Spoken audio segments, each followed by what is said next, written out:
quan els teus amics o nets o pares o qui sigui et pregunti com vas conèixer la teva parella, mentiràs i diràs que la vas conèixer en un pati interior al carrer Massens número 4 en un concert d'abans, per exemple. Seria una història molt bonica. I llavors l'exercici que volia fer era en plan, penseu en la vostra parella i a veure si heu de mentir o no heu de mentir sobre la vostra relació, però no ho externalitzeu. Bé, aquest tentatiu mentirem sobre quan vam conèixer.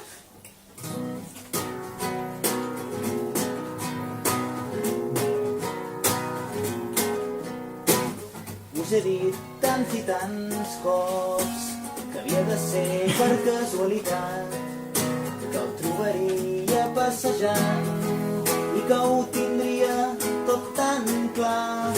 Però què farem quan els amics, els fills i nets ens ho preguntin? Que vaig trair tots aquells versos que havia escrit i cantat, i mentirem i li direm que va ser fantàstic, que et vaig veure a la festa major del barri, aparentant que el teu ball era tan hàbil, fent riure els teus amics i els teus adversaris. I mentirem sobre com ens vam conèixer, i mentirem sobre com ens vam conèixer, i mentirem sobre com ens vam conèixer, i mentirem.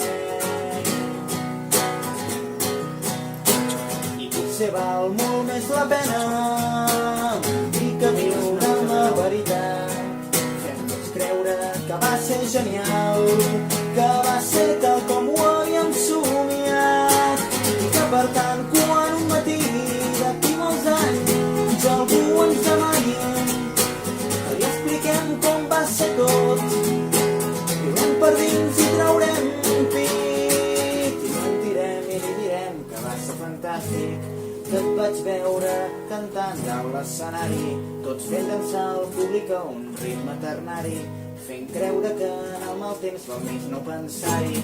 I mentirem sobre com ens vam conèixer, i mentirem sobre com ens vam conèixer, i mentirem sobre com ens vam conèixer,